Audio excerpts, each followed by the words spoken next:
Oke, selamat sore teman-teman relawan dan teman-teman teman screening ya, teman nakes dan teman relawan Gerakan Tabung Oksigen Kemanusiaan di RJ Academy Care.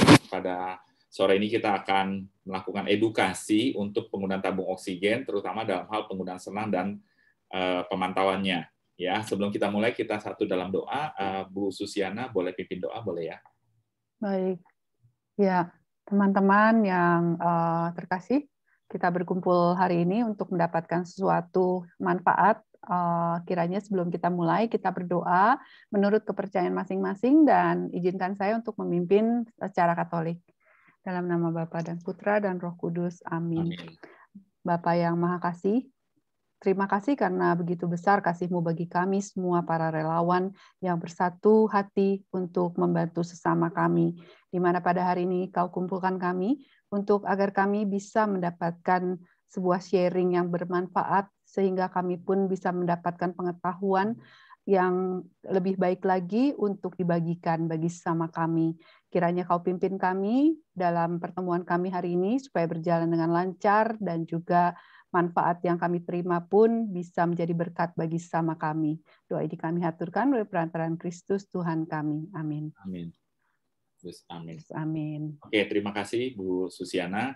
Kita kedatangan satu pembicara, Dr. Edwin Rusli, spesialis anestesi, yang akan men-sharingkan bagaimana penggunaan tabung oksigen dan selang oksigennya.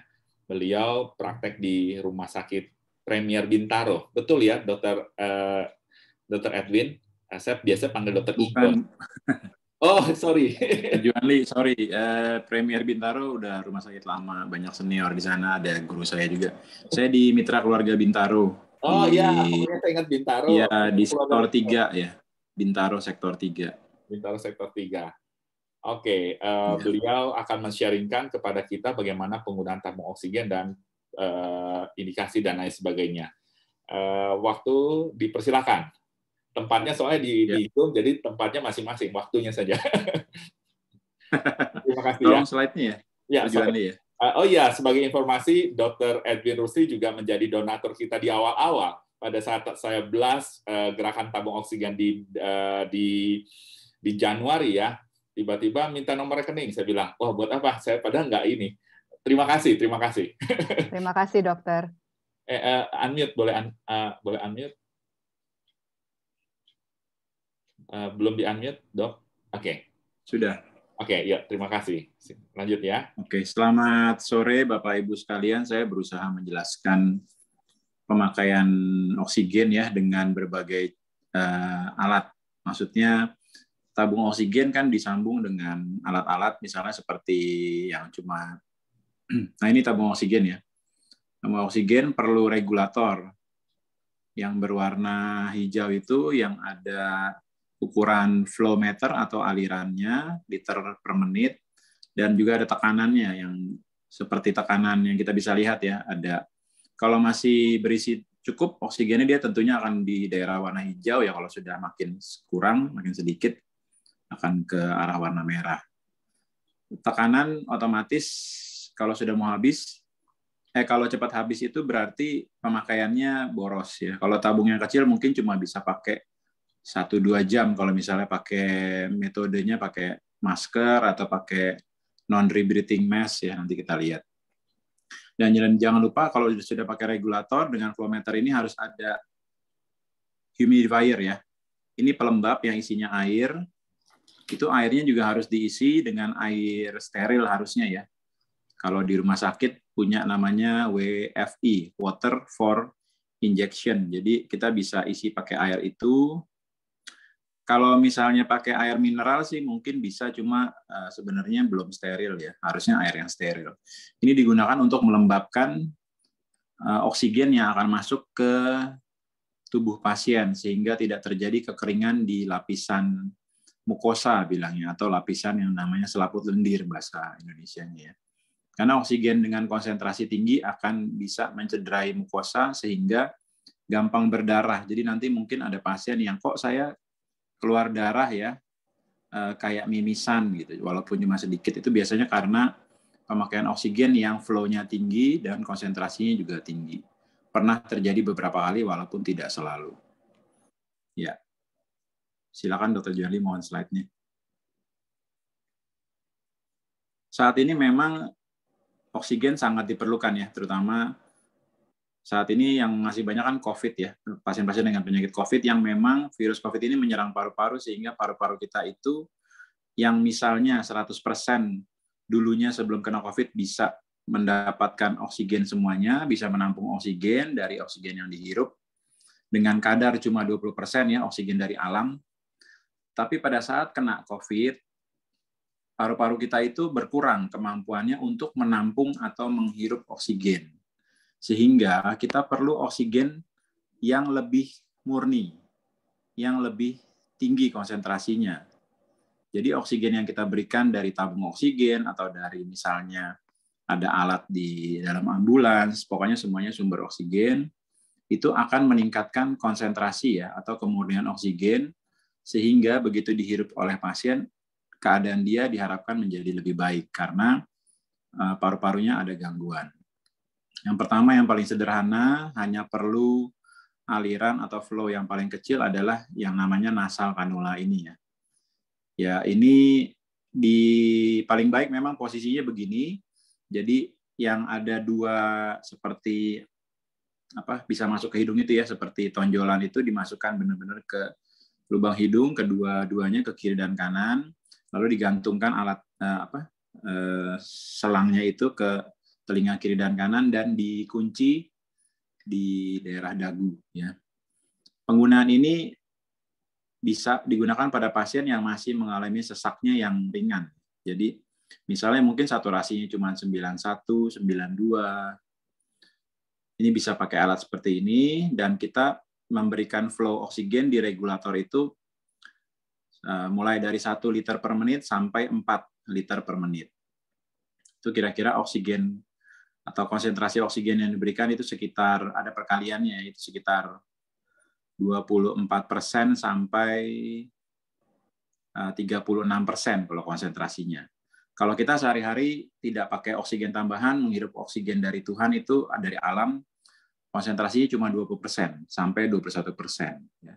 Kalau dengan alat ini, nasal kanul, flow cuma 1 sampai 4 liter per menit yang diperkenankan, yang paling ideal. Bisa nggak kita paksa sampai 5 liter per menit? Misalnya orangnya masih sesak, dok, saya nggak punya masker, simple mask atau masker sederhana yang nanti dikasih lihat gambarnya. Boleh nggak ini dipakai sampai 5-6 liter? Boleh, tetapi tidak efektif karena udara yang disemprotkan terlalu kencang itu dengan flow sampai 6 liter per menit atau 5 liter per menit tidak akan tertampung dan masuk ke dalam badan, ke dalam tubuh ya. Karena rongga hidung kita, cuping hidung kita itu kecil. Jadi kalau terlalu banyak flow di situ malah ada yang keluar. Jadi flow-nya cukup efektif itu adalah sampai 4 liter per menit. Ya. Misalnya dengan nasal kanul ini sudah 4 liter per menit, tetapi kok saturasi oksigennya diukur di jari, nggak naik-naik dok, cuma naik misalnya dari 90 cuma naik ke 93 atau 94, ya berarti paru-paru pasiennya masih lebih berat, artinya atau masih ada kekurangan. Ya. Jadi perlu oksigen konsentrasinya yang lebih tinggi. Jadi kita harus beralih ke alat yang satu lagi yang bentuknya seperti sungkup ya bilangnya, atau masker. Ya. Masker yang sederhana, simple mask yang tanpa kantong. Ya, mungkin bisa di ini gambarnya, Dr. Johanli. Terima kasih. Nah ini simple mask ya. Kalau saya lihat di beberapa kayak tempat belanja, Tokopedia dan lain-lain sih ada yang jual ya. Cuma saya belum pernah nyoba beli. Mungkin saudara-saudara sekalian, Bapak Ibu bisa lebih tahu di mana tempat yang bisa beli yang benar-benar harganya juga sesuai ya.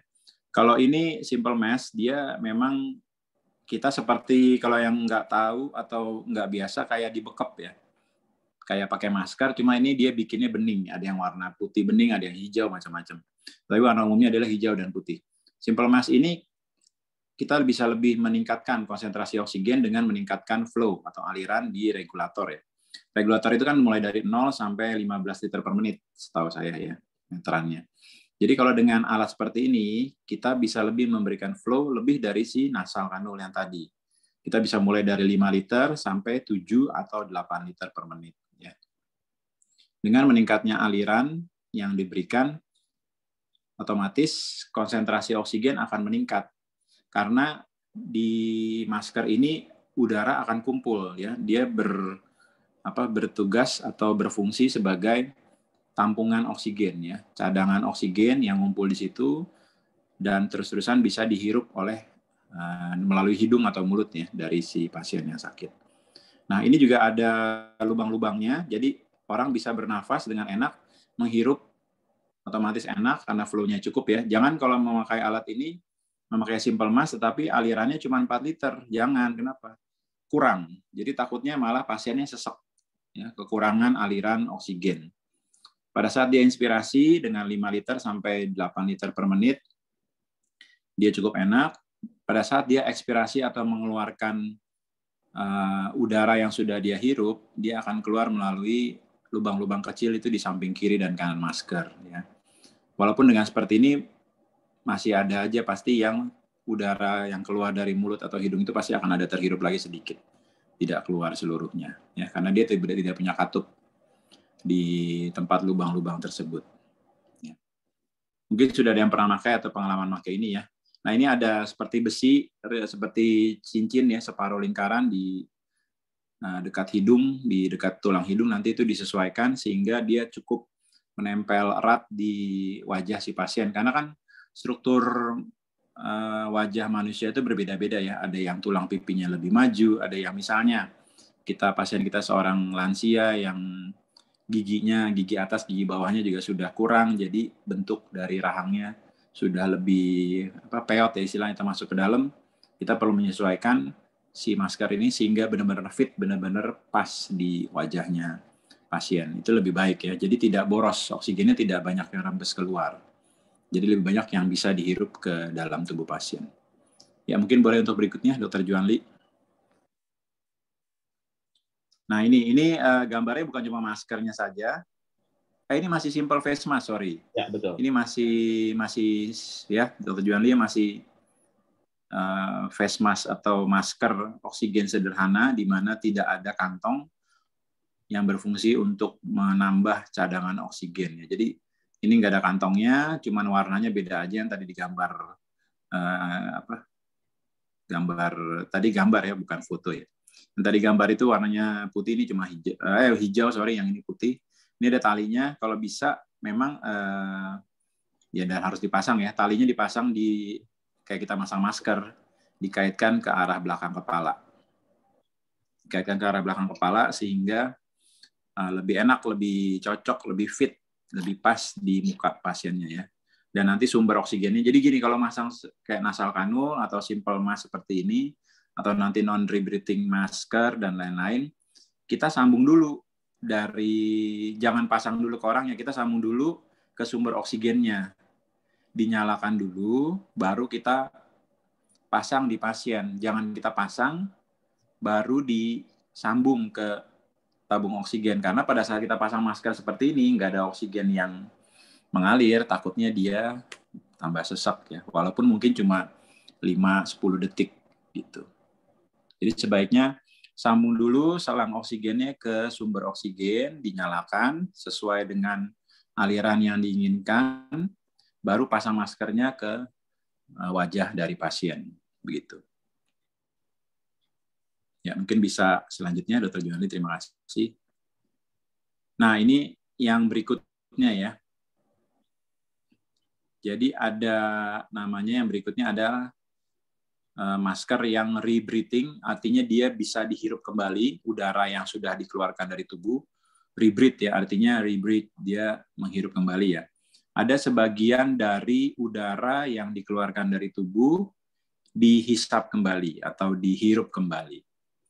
Tetapi masker yang satu lagi namanya NRM, non-rebreathing mask. Jadi ini lebih murni lagi oksigen yang dihirup oleh tubuh. Udara yang keluar dari tubuh itu langsung keluar dari masker, nanti ada katupnya. Jadi dia tidak dihirup. Udara yang keluar dari tubuh langsung keluar ke atmosfer, langsung keluar ke lingkungan sekitar. Tidak ada yang dihirup lagi masuk ke paru-paru pasien. Perbedaannya nanti ada di alirannya. Aliran yang lebih tinggi umumnya kalau untuk non-rebreathing mask ini. Jadi dia punya kemurnian oksigen paling tinggi, nanti bisa mencapai sekitar 90% dari yang alaminya kita hirup kan cuma 20% ya, jadi 4,5 kali lipat sekitar itu. Dan ini digunakan untuk orang-orang yang memang mungkin pada saat kita lihat, cek sebelum dia pakai oksigen tambahan, kita cek saturasi di jarinya cuma misalnya 80% atau di bawah 80%.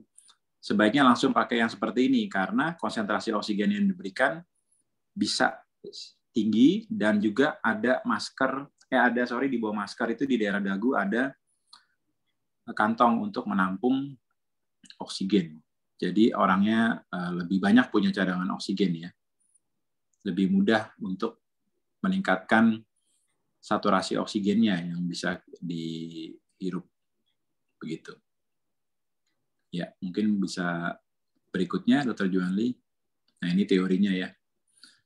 Masker reservoir memang, atau tampungan ya, reservoir cadangan. Itu ada penampung udara, itu ada rebreathing dan non-rebreathing. Umumnya plastik transparan, agak burem dia, kayak kertas burem, cuma kita masih bisa lihat dalamnya. Dan itu letaknya memang di bawah dagu ya, nanti bisa lihat barangnya mungkin.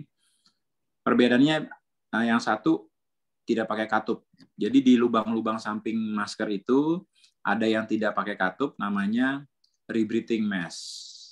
Tetapi kalau yang pakai katup satu arah, jadi katupnya itu cuman membuka pada saat orangnya menghembuskan nafas keluar, udaranya ada yang keluar lewat katup itu, begitu udaranya keluar, katupnya nutup lagi. Dan dia akan menghirup lagi udara bersih dari sumber oksigen yang sudah kita buka ya. Bukanya bisa sampai 15 liter per menit. Ini memang untuk orang-orang yang umumnya saturasinya sudah sangat rendah ya, mungkin di bawah 80 atau 80 sampai 85 juga kita bisa langsung pakai ini kalau memang ada alatnya, lebih baik ya. Lebih murni dia. Tapi harus diingat, jangan lupa humidifier itu yang ada airnya diisi sesuai dengan batasnya ya. Tidak boleh terlalu banyak. Kalau kurang sedikit dari garis maksimal tidak apa-apa. Tapi kalau kelebihan takutnya dia malah keluar dari tabung, masuk ke selang oksigen, masuk ke arah pernapasan pasien, jadinya nggak enak, pasiennya berasa ada air masuk ke tenggorokan dan lain-lain. Takutnya jadi batuk. Dan memang tidak boleh ada air masuk ke paru-paru, karena bisa berbahaya juga. Ya baik. Nah ini perbedaannya tadi saya sudah cerita ya tentang ada katup dan ada tidak ada katup ya. Nah ini kita lihat aja contohnya. Nggak apa-apa, Dr. Juanli? Ya. Oke. Ini yang katup ya. Ini yang tanpa katup ya. Tanpa katup artinya napas yang dikeluarkan sebagian itu ada yang dihirup lagi ya. Jadi sepertiga ya. Jadi udara yang keluar dari tubuh sepertiga itu akan dihirup kembali bersamaan dengan udara dari sumber oksigen. Jadi tercampur dia, tidak murni dari sumber oksigen terus. Jadi tercampur udara yang kita keluarkan, kita hembuskan, gitu. Sebagian itu ada yang terhirup lagi, ya. Jadi memang kemurnian oksigennya ini lebih rendah dibanding yang non-rebreathing mask. Ya. Bedanya cuma itu aja. Bedanya sih cuma mungkin tidak terlalu banyak ya, mungkin bedanya sekitar 20% kemurniannya. Tapi ya untuk orang yang sakit memang 20% itu perbedaannya atau 30% sangat-sangat berbeda manfaatnya. Oke. Mungkin silakan berikutnya. Nah, ini yang rebreathing alirannya antara 6 sampai ini mestinya mulai dari 8 ya setahu saya. Oh, oke. Ya, ada yang bisa bilang 6, ada yang bilang 8. Mulai dari 6 bisa, tapi kadang-kadang ada yang kurang, tergantung tarikan napas seseorang ya. Jadi kita mulai start di 8 boleh, sampai sekitar 10 atau 12 boleh. Sebenarnya kalau sudah pakai masker seperti ini, terus ada tampungannya di bawahnya, yang tempat cadangan itu, sebenarnya kita putar aliran yang tinggi tidak masalah, karena pasti tertampung di dalam masker dan dalam kantong cadangannya. Cuma memang kalau alirannya terlalu tinggi, kantongnya itu akan terisinya penuh sekali dan kencang. Kalau ditekan-tekan itu jadi keras ya, lebih keras. ya tapi nggak apa-apa. Sesuai dengan keperluan orang ya, karena kalau orang yang menghirup napasnya cepat, semenit kan kita bernafas harusnya 12 sampai 20 kali menghirup udara. Ya. Satu periode napas itu menghirup dan mengeluarkan itu bilangnya 1 kali napas. Kalau misalnya orang yang tidak sakit, 1 kali menghirup dan buang napas, itu semenit nyampe 20 kali ya minimal. Kalau misalnya lebih dari 20 kali, itu umumnya ada masalah-masalah tertentu, misalnya dia habis lari atau memang ada sakitnya. Dan itu memang perlu aliran udara otomatis lebih banyak ya. Begitu. Nah, ini yang tadi, jadi udara, kalau masker rebreathing itu adalah udara yang dikeluarkan dari pasien ikut masuk sepertiga kembali dihirup. Ya, sedangkan 2/3-nya keluar, dibuang lewat lubang-lubang yang di samping kiri dan kanan masker tersebut. Jadi memang yang dihirup tidak murni sumbernya dari tabung oksigen, bercampur dia dengan udara yang sudah dikeluarkan. Ya, walaupun yang tercampur cuma sepertiga ya, tidak terlalu pengaruh. Ya, tapi memang kemurniannya turun. Kalah kemurniannya dengan masker yang satu lagi yang namanya non-rebreathing. Ya. Baik, mungkin silakan Dr. Juandi. Nah, ini yang non-rebreathing mask, ini ada gambar apa? Ya, gambar, kalau saya bilang gambar kartun ya, maksud gambar ilustrasinya. Nah, ini ada katup di 2 sisi ya, di kanan dan kirinya. Itu katupnya biasanya cuma kayak lembaran seperti karet ya, karet tipis ya, kayak membran gitu istilahnya.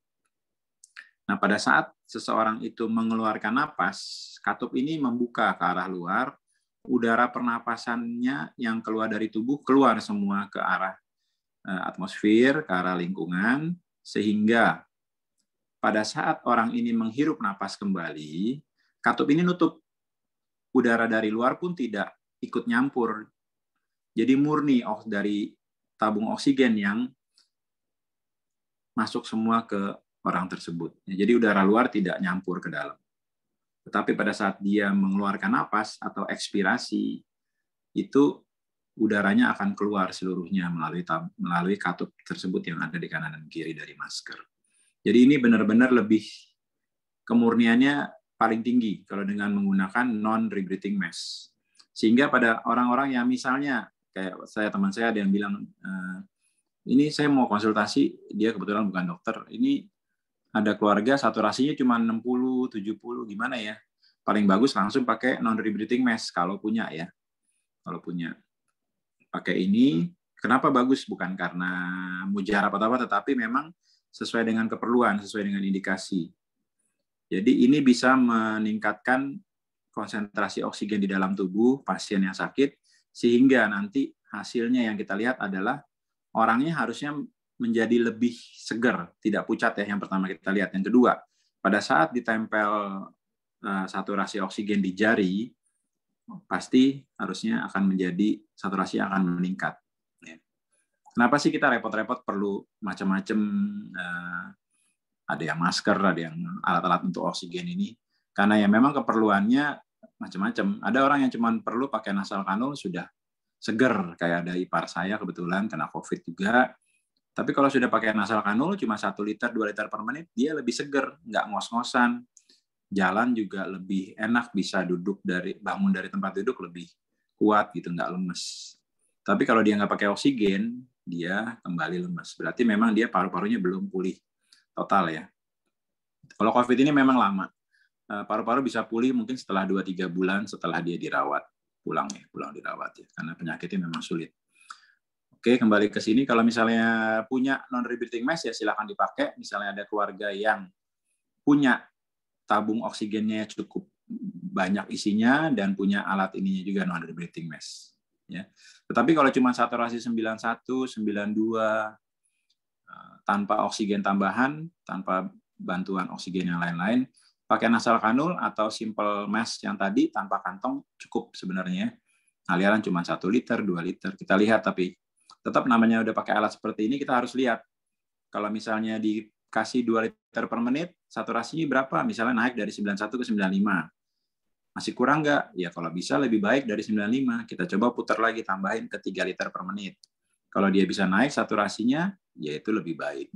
Misalnya bisa 96 atau 97. Karena kalau manusia kekurangan oksigen, lama-lama itu seluruh organ tubuh tidak akan bisa bekerja, sel-sel akan rusak. Ya. Karena seluruh sel di tubuh yang jumlahnya miliaran itu perlu oksigen untuk hidup, untuk bermetabolisme istilahnya. Untuk bisa berpikir, untuk bisa bergerak, jantung juga perlu oksigen, untuk bisa memompa darah ya. Paru-paru sendiri kan perlu oksigen untuk bisa bermetabolisme. Perut atau misalnya lambung, bukan perut, lambung ya, pencernaan juga perlu oksigen. Makanya kadang-kadang ada orang kekurangan oksigen, belum ditolong dengan bantuan oksigen, dia berasa mual karena perutnya itu tidak bisa bergerak, lambung dan usus. Jadi dia berasa gampang sekali mual. Nah, begitu dikasih oksigen, dia mungkin bisa berasa lebih enak, bisa punya nafsu makan dan lain-lain begitu. Ya, dari saya ini cukup ya, Dr. Juwani. Non-reducing mass sudah terakhir. Oh, ada lagi. Oke, ini juga contoh yang ini gambar sebenarnya ya, foto dari barang yang sebenarnya. Di sini ada selang untuk dari sumber oksigen. Ya, dari sumber oksigennya masuk ke sini. Nah, ini ada cabang kayak huruf T ya cabangnya. Ada yang ke kantong ke bawah, itu ada kantong ukurannya, volume kantongnya mungkin bisa 500 sampai 600 ml ya. Itu satu botol aqua sedang ya. Sekarang kan ada aqua atau air mineral apapun, merek apapun bisa 600 ml. Cukup banyak karena kita manusia dewasa berat sekitar 50-60 kg itu satu kali bernafas, 1 menit itu hanya butuh, kalau kita keadaan sehat ya, orang berat 50 kg sampai 60 kg, 1 menit bernafas itu cuma butuh 350 ml oksigen. Jadi kalau dengan adanya reservoir ini, tabung reservoir, kantong reservoir, ya otomatis lebih safe, lebih banyak yang bisa kita cadangkan untuk nafas seterusnya ya. Karena dia kan otomatis terisi terus juga, kita nafas, kita hirup, di sini terisi lagi dari sumber oksigennya. Ini jadi oksigennya ada yang masuk ke sana, ada yang masuk ke kantong, nanti ini talinya seperti biasa, karetnya dikaitkan ke belakang kepala. Kalau bisa benar-benar fit, benar-benar nempel, benar-benar pas ya, sealed, artinya nempel di pipi, di hidung, juga sampai di daerah dagu ya. Lalu ya jangan lupa putar dulu volumenya, mau berapa, flow-nya berapa liter per menit, baru maskernya ini dipasang di orangnya dan ditalikan ke belakang. Ya. Kalau dengan masker non-air breathing ini bisa sampai 15 liter per menit. Ini flow, aliran maksimal yang ada di regulator. Di regulator semua. Tidak ada, internasional semua maksimal 15 liter, dimanapun, di negara manapun. Semua udah standar internasionalnya segitu. Dok, gimana misalnya sudah pakai 15 liter per menit dengan masker non-air breathing, tapi saturasinya cuma 90. Ya kita harus, kalau ada rumah sakit yang dekat, yang ada bednya, kita harus ke rumah sakit, kita harus pakai metode yang lain lagi, dengan alat yang lain lagi. Ya. Misalnya, atau bisa dengan ventilator, atau misalnya sebelumnya dengan alat yang namanya, sekarang lagi tren itu namanya high flow nasal cannula. High flow nasal cannula saat ini agak dianaktirikan atau berusaha tidak dipakai karena boros oksigen.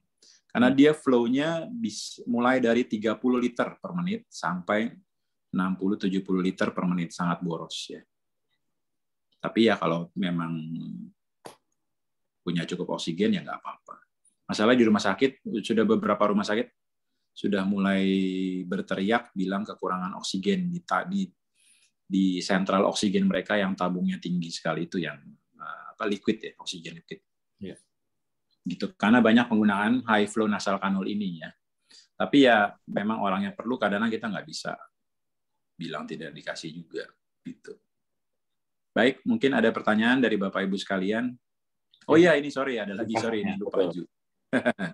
Ini nasal cannula ya. Kalau bisa nanti ini di foto aja buat ditempel di rumah atau digantung di tabung oksigen. Jadi biar nggak lupa. Ya bisa dibikin kayak di laminating. Biasanya sih kalau saya waktu sekolah, kalau yang biar nggak lupa-lupa ya itu dipasang di tempat yang mau dipakai, dicantol aja, digantungin. Jadi ini kalau nasal cannula itu mulai dari 1 sampai 4 liter per menit ya flow-nya. Itu oksigen konsentrasinya bisa dilihat dari cuma 21% sampai 38%.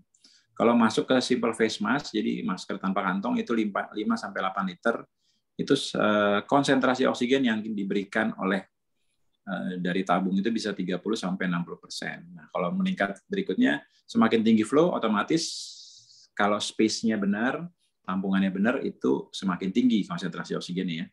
Kalau masker dengan cadangan oksigen kantong tersebut yang rebreathing, yang tanpa katup, dia bisa 10 sampai 15 liter ya, dengan konsentrasi sampai 70 sampai 80%. Itu sudah sampai 3,5 sampai 4 kali lipatnya dari oksigen alaminya. Ini diperlukan karena memang orangnya perlu, karena saturasinya mungkin sangat rendah. Dan yang berikutnya yang terakhir itu 10 sampai 15 liter per menit juga, itu dengan masker dengan O2 cadangan O2 yang bentuknya kantong, tapi dia dengan katup ya. Jadi non rebreathing, benar-benar murni yang dihirup, dia bahkan bisa sampai 100%. Gitu. Tetapi ingat, ini cuma flow. Jadi kita manusia sehat itu menghirup udara. Kita menghirup artinya paru-paru kita tuh menyedot udara dari luar. Ya. Dengan adanya flow seperti ini, ada tekanan sedikit yang masuk ke dalam paru-paru pasien atau paru-paru kita ya. Tetapi kadang belum cukup, walaupun konsentrasi sudah 100%. Perlu udara tekan, artinya perlu oksigen yang ditekan oleh mesin. Nah itu, kalau itu sudah masuk ke rumah sakit, itu namanya ventilator. Dia punya kompresor sehingga oksigen yang diatur oleh dokter nanti berapa persennya dipompa, didorong, ditiup masuk ke dalam paru-paru kita sehingga paru-paru kita diharap bisa menerima oksigen. Itu kalau untuk orang-orang yang memang COVID-nya sudah berat ya. Umumnya dipasang seperti itu. Ya baik, Dr. Juanli. Oke, terima kasih kasih kesempatannya. Mudah-mudahan jelas. Nanti kalau nggak jelas silakan tanya lagi, nggak apa-apa. Oke, terima kasih. Mungkin ada beberapa pertanyaan, saya bacakan saja. Bagaimana untuk ukuran dari Tonizo? Bagaimana untuk ukuran tabung oksigen 1 meter kubik dan 6 meter kubik bisa untuk penggunaan berapa lama? Mungkin ini juga pertanyaan bagi teman-teman. Ya.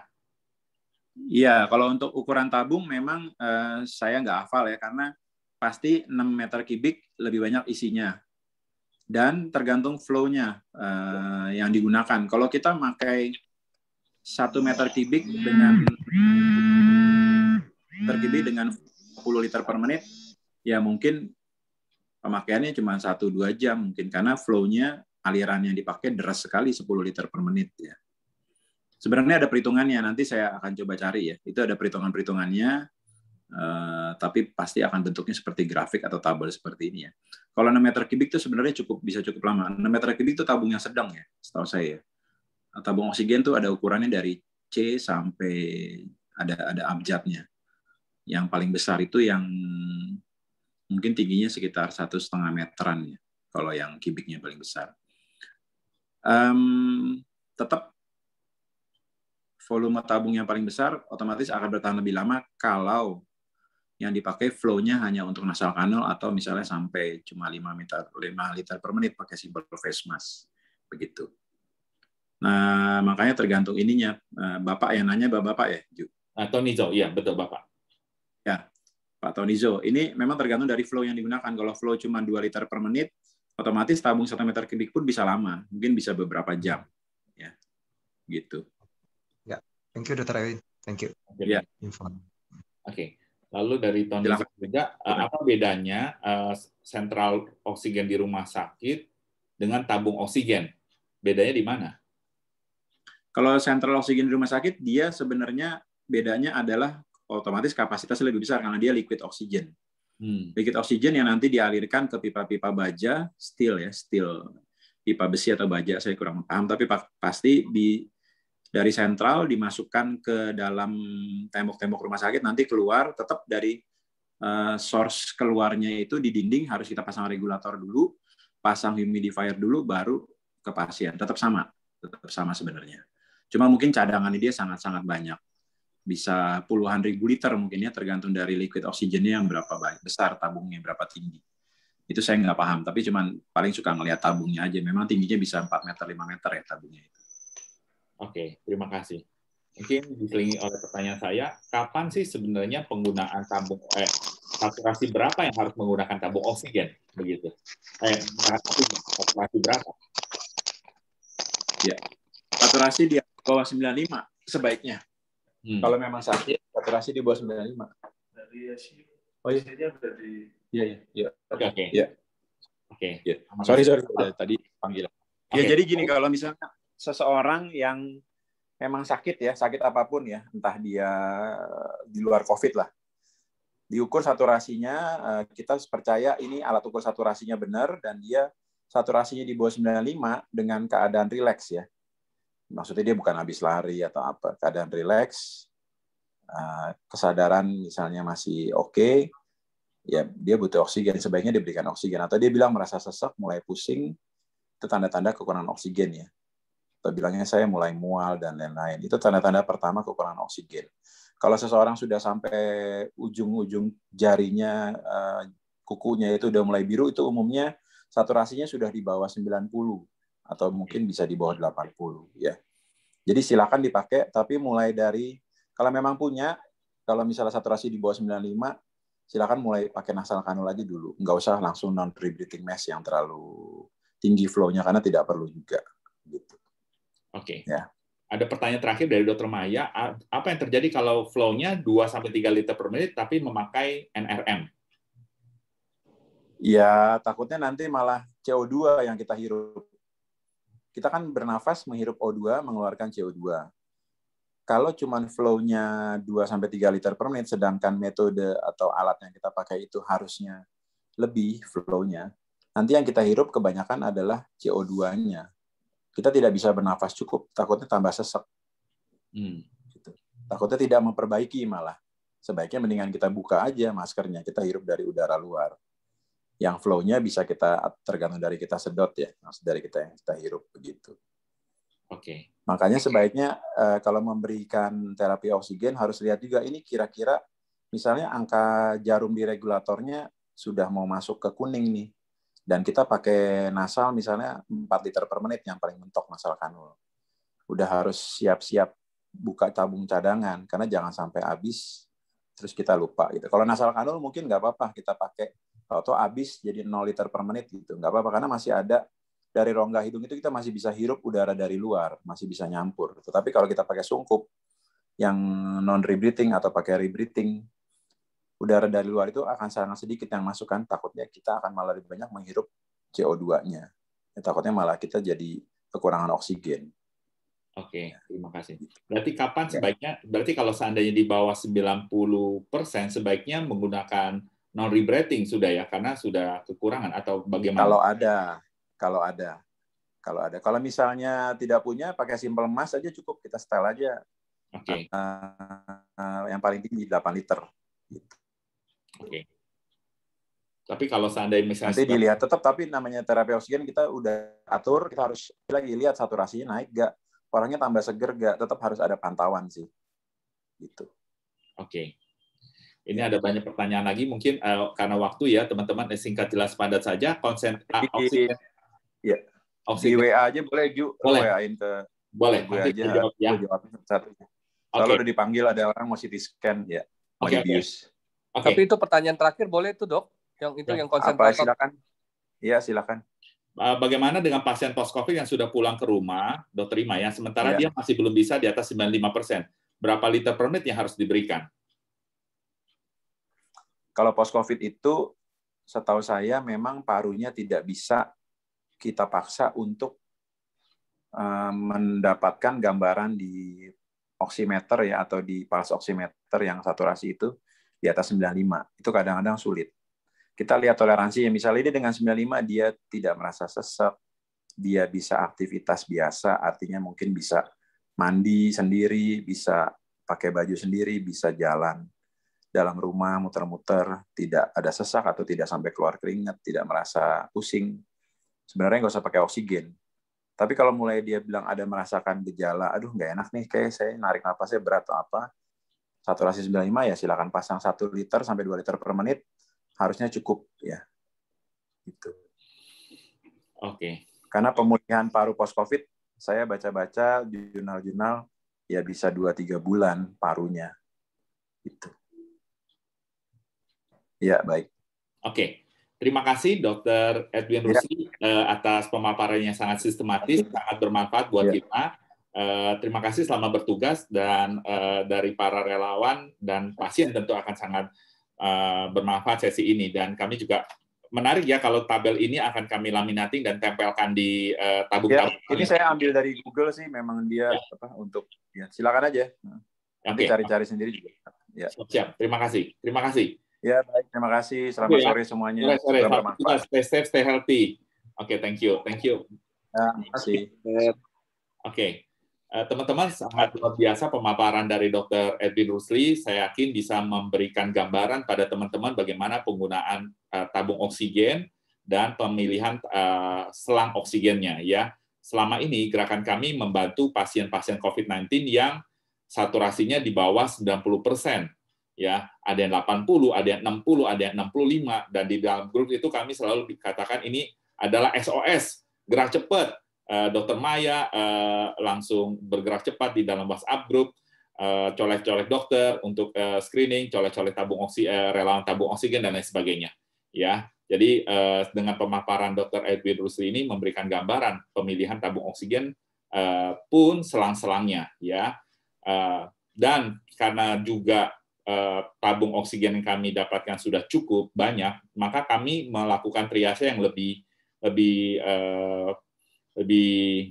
naik saturasi oksigen yang kita pilih. Sebelumnya kami ada saturasi tertentu yang kami prioritaskan, tetapi dengan awal-awal gerakan kami juga terbatas tabung, ya, maka kami dengan skala prioritas. Tetapi sekarang juga tetap menggunakan skala prioritas, tetapi dengan ada misalnya 92, 93 kami pinjamkan. Tapi sebelumnya kami sarankan dengan proning dan lain sebagainya, karena lagi-lagi karena keterbatasan tabung oksigen yang kami miliki.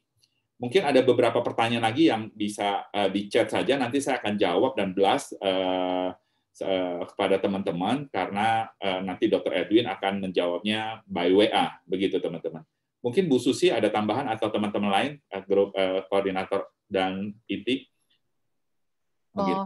Kalau ini Dok, mau mengingatkan aja tadi dengan petunjuk dari Dr. Edwin tentang bagaimana kita harus mengisi tabung humidifier. Nah, itu kan selama ini belum, apakah sudah disampaikan kepada pasien yang meminjam tentang syarat air yang harus dipakai itu. Karena kan sterilnya itu benar-benar harus dipahami oleh pemakai. Itu sih, Dok. Betul. Selalu pada saat ada pasien yang datang untuk meminjamkan tabung oksigen di titik kami, selalu saya ingatkan pakai air aqua, ya, karena air yang seperti steril yang rumah sakit tadi Dr. Edwin rasanya di rumah kita tidak memilikinya. Di rumah saya ada mesin RO, ya pakai air itu saja, ya, atau pakai air aqua begitu untuk bisa mengisi tabung humidifier-nya. Begitu, Bu Susi. Ya, jadi juga teman-teman relawan di sini selalu ingatkan pada peminjam atau pengambil tabung oksigen untuk mengisi bukan air akran, ya, tetapi minimal air aqua lah. Seperti itu. Seperti itu. Satu lagi, Dok, tentang edukasi tekanan, Dok. Jadi untuk juga reminder kepada titik relawan, kira-kira untuk 1 meter kubik dia harus memperhatikan pengisian itu di tekanan berapa. Seingat saya waktu itu Dr. Joanli pernah nyebutin 1.800, 1.900. Nah, apakah berbeda dari 1 kubik, 1,5 kubik, 2 kubik, dan 6 kubik, Dok? Oke, jadi ini kan ada regulator seperti Dr. Edwin Rusli tadi jelaskan, ya. Setiap tabung, baik itu 1 meter kubik, 1,5, 2 meter kubik, dan 6 meter kubik, regulator yang dipakai selalu sama. Tadi karena ada yang bertanya, kok regulatornya bisa berubah nggak? Enggak. Regulatornya berbagai ukuran oksigen, regulatornya akan seperti gambar ini. Ya. Lalu tekanannya berapa? Baik 1 meter kubik, 1,5, 2 meter kubik, bahkan 6 meter kubik, tekanannya di garis hijau. Berarti kalau di grafik hijau itu berarti tabung oksigennya full terisi. Berapa itu? 1.500, 1.800 sampai 2.000, ya. Mentok-mentok 2.000. Jadi kalau seandainya teman-teman relawan ada penjamin pasien yang mengembalikan tabung oksigen 1.000, berarti tabungnya cuma keisi setengah. Dan biasanya kami juga berbagai pasien mengembalikan tabung oksigen hanya ada yang terisi 1.200, 1.500. Ada beberapa saya minta kembali kepada orang ngisi, edukasi, tolong diisi penuh. Karena kebanyakan mereka isi panik, ya, mereka cuma kasih regulatornya dibuka kan, lalu ditaruh tempat refill pengisian, mereka kembali lagi juga tanpa memasang regulatornya. Pada saat di rumah juga mereka kurang teredukasi bahwa harusnya berapa sih, ya, karena banyak-banyak tempat di pengisian oksigen yang sekarang yang kecil-kecil itu mengisinya dengan setengah tabung tapi harganya 2 kali lipat begitu. Itulah yang terjadi di masa sekarang ini, teman-teman. Jadi ini juga sekaligus mengedukasi. Tapi kalau misalnya ada beberapa pasien yang karena dia satu dan hal, ya sudahlah, 1.500 ya kami terima juga. Tapi kita juga ingatkan pada saat kita serahkan bahwa ini 3/4 mau tidak ya udah karena emergensi juga. Tapi selalu diingatkan pada teman-teman relawan, kembali kita kasih penuh, kembali penuh. Kasihan pasien berikutnya sebenarnya. Tapi ya kondisi sangat genting saat itu, banyak sekali titik-titik pengisian oksigen yang tidak mengisi dengan penuh begitu.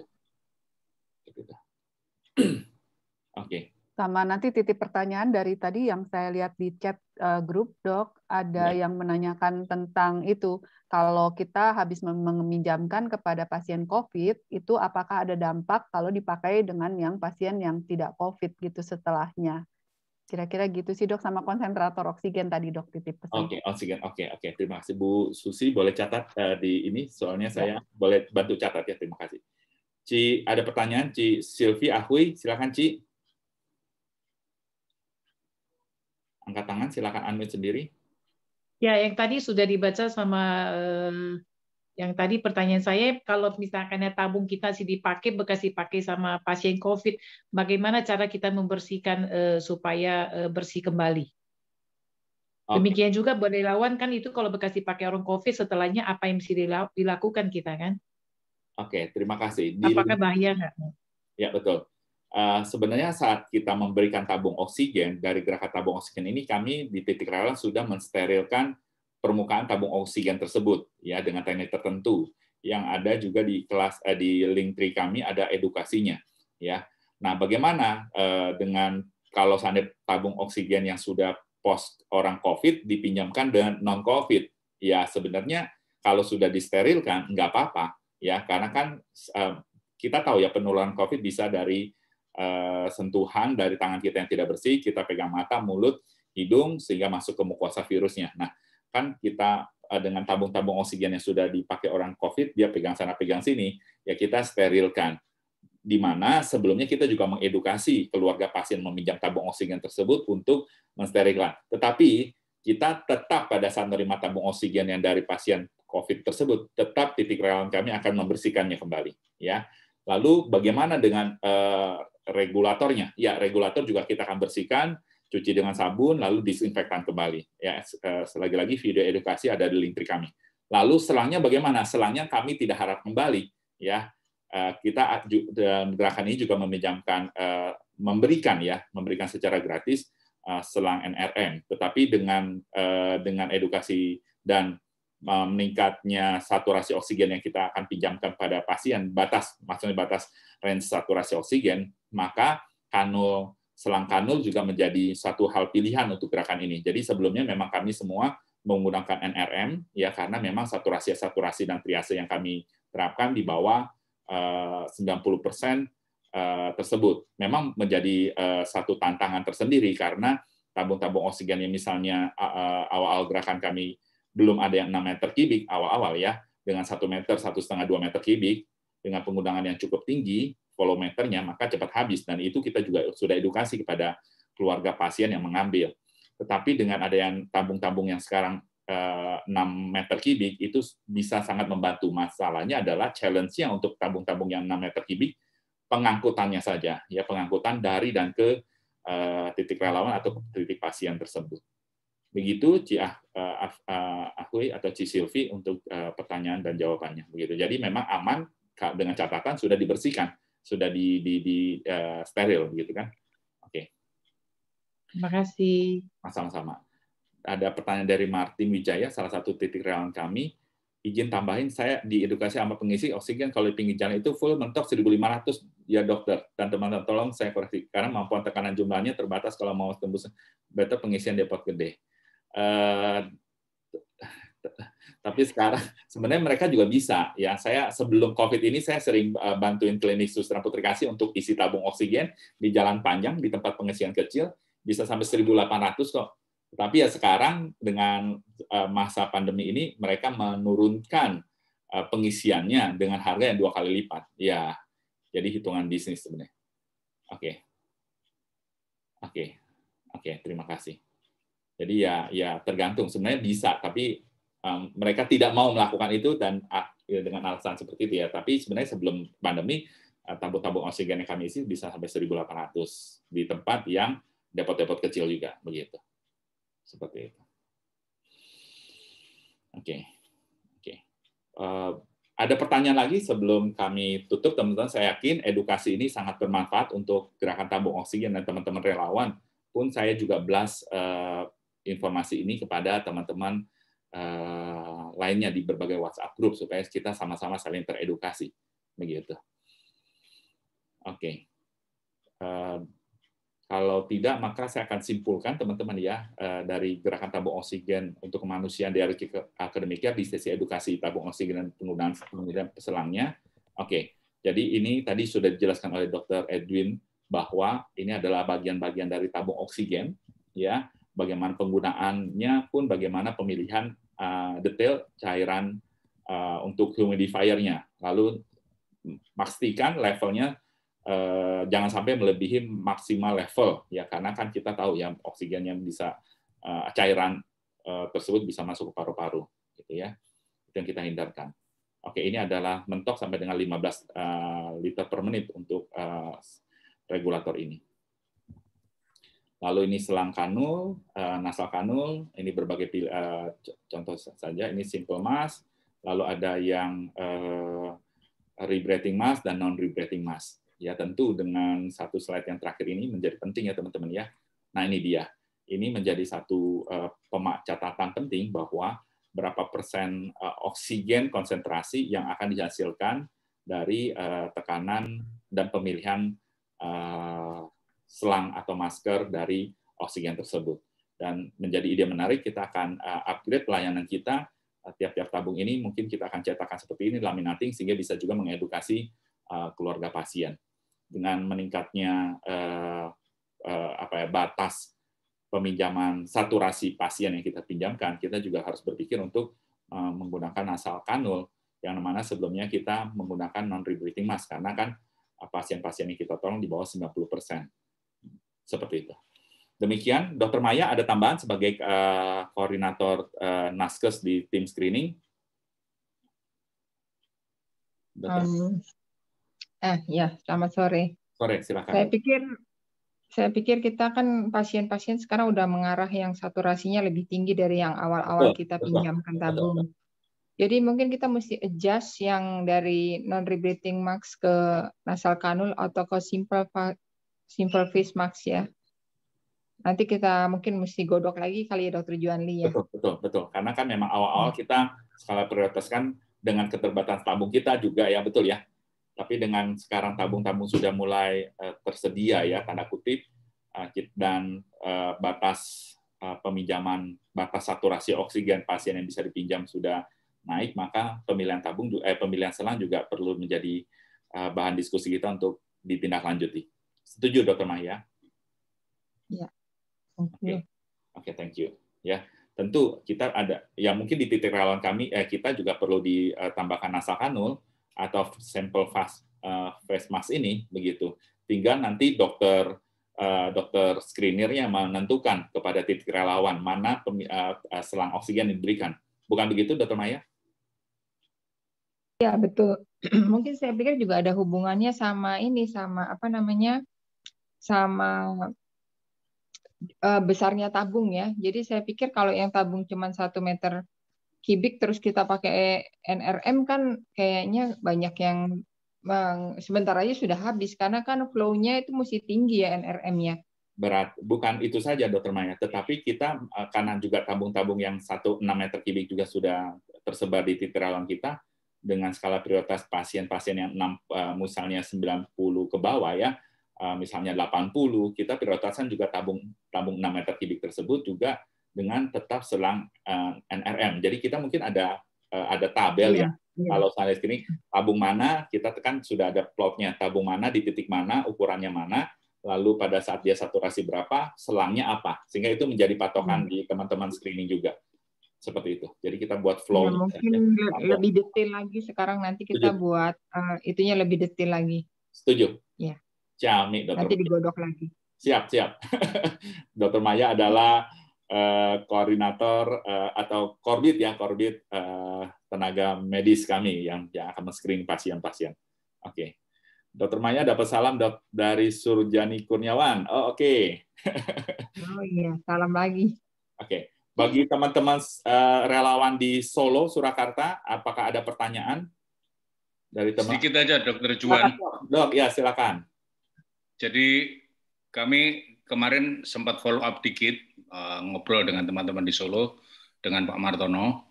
Ini konsepnya kalau di gerakan tabung oksigen ini kan yang dipinjamkan tabungnya. Jadi diberikan dalam keadaan terisi, nanti kalau sudah selesai kembali ke kita terisi. Ya, betul.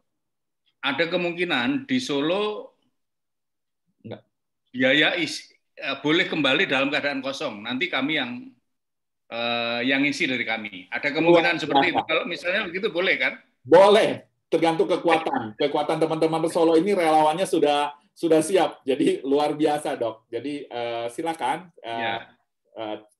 Sangat-sangat apresiasi ke teman-teman Solo yang akhirnya gayung bersambut ya. Kami rapat malam kemarin, lalu akhirnya sekarang edukasi. Mungkin bisa, saya yakin ya, saling sinergi ini untuk membantu sesama dan dasarnya kemanusiaan sangat-sangat bermanfaat di masa seperti ini. Betul ya, Dok? Silakan saja. Silakan. Ya. Saya nanti ngikut sama komandan saya itu, Pak Martono. Ya, silakan. Salam hormat. Oke, luar biasa Solo. Oke ya. Teman-teman, mungkin di sini ada relawan di Bandung, Surabaya, Jakarta, Bogor. Teman-teman Solo sudah akan bergerak ya. Besok 50 tabung oksigen 1 meter kubik akan dikirimkan. Kami lagi berusaha untuk misalnya kalau ada tabung 6 meter kubik atau yang 2 meter kubik, kami akan saling kontak sehingga Solo juga bisa mendapatkan tabung-tabung tersebut. Di Bandung sudah ada tabung 6 meter kubik, di Surabaya juga sudah ada tabung 6 meter kubik. Di Jakarta juga sudah. Ya, jadi tinggal Solo misalnya ada, nanti kita juga akan kirimkan. Begitu, Pak Dok. Gitu. Oke, terima kasih. Oke. Demikian teman-teman, sesi edukasi ini saya yakin bisa bermanfaat untuk kita sama-sama teredukasi dan juga menolong sesama. Mohon maaf kalau ada salah kata selama pemaparan ini. Tuhan berkati. Sebelum kita tutup dengan doa, kita foto bersama dulu, boleh? Tempel videonya boleh on video, on kamera. Oke ya. Ini menjadi sejarah buat kita ya. Ada 4 layar, teman-teman, luar biasa. Dokter Juanli, mohon izin kalau ada activity boleh di-record ya, Dok, dikirim ke Joni, Dokter. Oke, terima kasih, Ko Joni. Ko Joni adalah koordinator sosial media kami, menggantikan Dr. Rachel yang menjadi koordinator di sentra vaksin, begitu ya. Oke, dan saling backup. Kita semua saling backup, teman-teman ya. Dan ini dari berbagai unsur. Oke, 1, 2, layar pertama dulu ya. 1, 2, 3. Oke, layar kedua. 1, 2, 3. Oke, layar ketiga. 1, 2, 3. Oke, kita tutup dengan doa. Oke, ada Pak Ismail juga ya, luar biasa. Japri saya, Dok, saya punya tabung oksigen. Mama mertua saya lagi tidak dipakai. Boleh nggak kami pinjamkan untuk gerakan ini? Dengan senang hati. Jadi tabung-tabung itu akan kami nomori dan kami akan bertanggung jawab penuh terhadap di mana tabung-tabung tersebut. Jadi bagi teman-teman yang ikut acara edukasi ini dan memiliki tabung dan punya niat untuk bergerak bersama, tabungnya bisa dipinjamkan untuk gerakan ini untuk menyelamatkan sesama. Seperti itu. Dan pertanyaan berikutnya, Dok, bagaimana kalau ada keluarga kami akhirnya membutuhkan tabung oksigen sehingga kami sudah pinjamkan? Ya, tenang, kami akan support penuh bagi keluarga teman-teman yang just in case membutuhkan tabung oksigen, kami akan dengan gerak cepat untuk minjamkan tabung yang mungkin yang lebih besar ya, 2 meter kubik, 6 meter kubik untuk mensupport keluarga donatur tersebut. Itulah komitmen kami juga bagi teman-teman yang sudah meminjamkan tabung oksigen untuk gerakan tabung oksigen untuk kemanusiaan ini. Terima kasih. Oh ya, ada Pak Sunarwan juga. Selamat malam, selamat sore ya. Oke, kita tutup dengan doa. Oke. Siska, boleh pimpin doa, Siska? Siska Virgo ini yang tim saya yang selalu backup. Dok, hari ini tabung ada berapa? Dan lain sebagainya. Sangat apresiasi. Terima Dok, kasih. maaf Siska lagi makan. Oh, oke, sorry. Jamnya buka, Dok, maaf ya. Oke. Ya udah, saya tutup dengan doa saja. Perkenan saya pimpin secara Katolik. Atas nama Bapa, Putra, dan Kudus. Amin. Dalam lindungan Allah, orang yang duduk dalam lindungan Maha Tinggi dan bermalam dalam naungan Maha Kuasa akan berkata pada Tuhan, tempat perlindunganku dan kubu pertahananku, Allahku yang kupercaya. Bapa dalam surga, kami mengucap syukur Tuhan atas anugerah yang keberikan pada kami pada sore hari ini. Engkau beri kami kesempatan untuk bertemu teman kami, Dr. Edwin Rusli, yang memberikan pemaparan begitu sistematis tentang edukasi pemakaian dan pemilihan tabung selang dan tabung oksigen. Bapak, kami percaya Tuhan, dari ilmu yang kami dapatkan ini kami bisa menolong sesama lebih baik lagi.